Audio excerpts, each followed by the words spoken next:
ओम गणेश हर हर महादेव।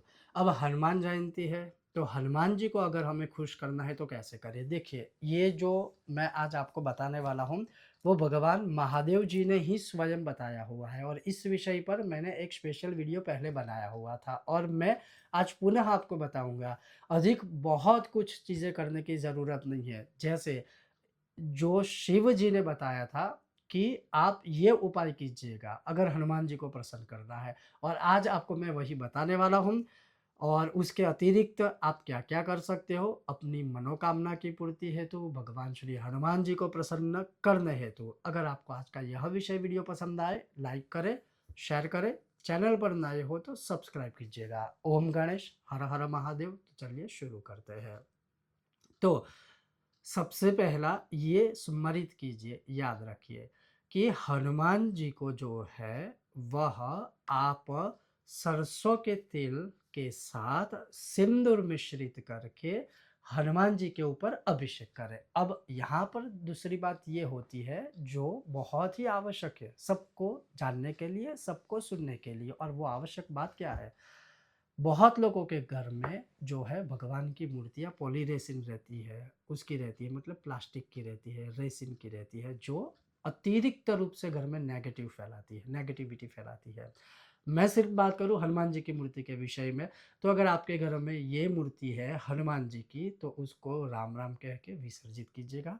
हनुमान जी की जो मूर्ति है अगर आप पवित्र धातु पवित्र है, उसमें कोई संदेह नहीं है। लेकिन अगर सिर्फ़ ताम्र की हनुमान जी की मूर्ति बनाकर उनके ऊपर स तिल के साथ सिंदूर मिश्रित करके अगर आप अभिषेक करते हो, तो हनुमान जी बहुत प्रसन्न रहते हैं।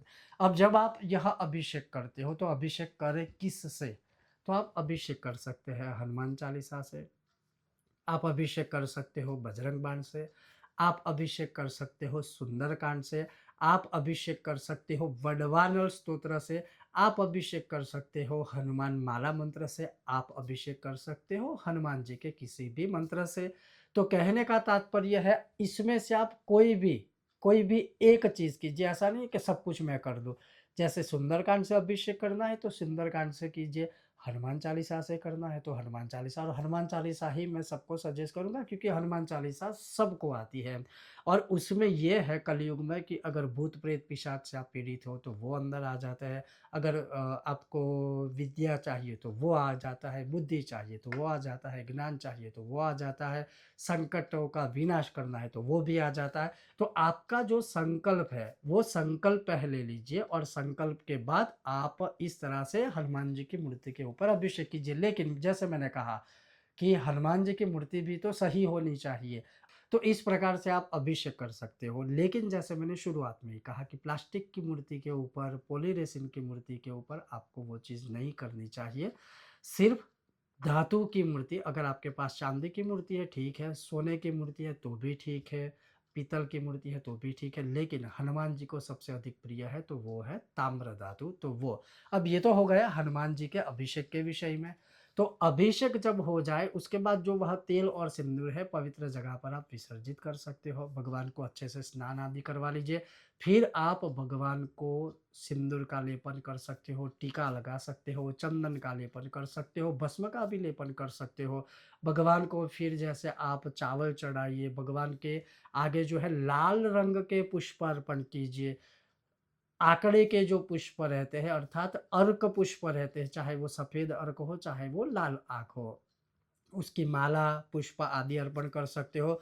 लौंग, लविंग की माला जो होती है वो भी आप हनुमान जी को पहना सकते हो। ये हो गया एक सामान्य क्रम पूजा का। उसके बाद अब ये जो है, वो जो शिव जी ने बताया था कि आप हनुमान जी को जब दिया लगाते हो तो तिल के तेल का लगाओ। तिल के तेल का, ऐसा नहीं है कि घी का नहीं कर सकते हैं। लेकिन हनुमान जी को जो प्रिय है वो है तिल के तेल का दिया। लेकिन अगेन वही चीज़ आती है कि वो दिया मिट्टी का करे, सोने का करे, चांदी का। ना मिट्टी का, ना सोने का, ना चांदी का। हनुमान जी को अगर कोई दिया प्रिय है तो वो है तांबे का।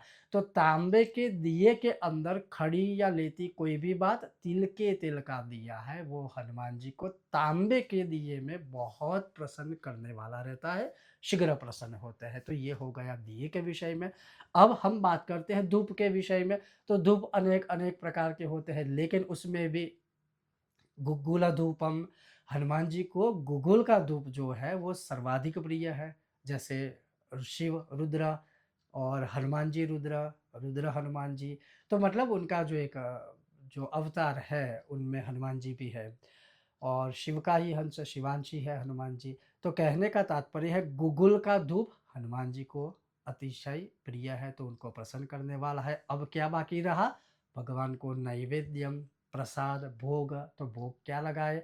तो वैसे तो सुखड़ी, जो गुजरात में सुखड़ी बनाकर वो अर्पण करते हैं, लेकिन फिर भी जिसको हम मंजरी भी कहते हैं, हालाँकि मंजरी की परिभाषा अलग है, लेकिन अगर हम सीधी भाषा में कहें तो जो चूरमे के लड्डू रहते हैं, वो आप हनुमान जी को अर्पण कर सकते हो। अब ये हो गया, उसके पश्चात जो है आप आरती करके भगवान से क्षमा याचना करके अपना अनुष्ठान पूर्ण कर सकते हो। ऐसा पूरा अनुष्ठान करने के बाद भी आप हनुमान जी के सामने धूप, दीप और नैवेद्य प्रसाद लगाकर आप यथाशक्ति, मैं तो ये कहूँगा कि जो शत बार पाठ कर कोई, छूट ही बंदी महासुख होई। आप 100 हनुमान चालीसा के पाठ का भी अनुष्ठान कल कर सकते हो।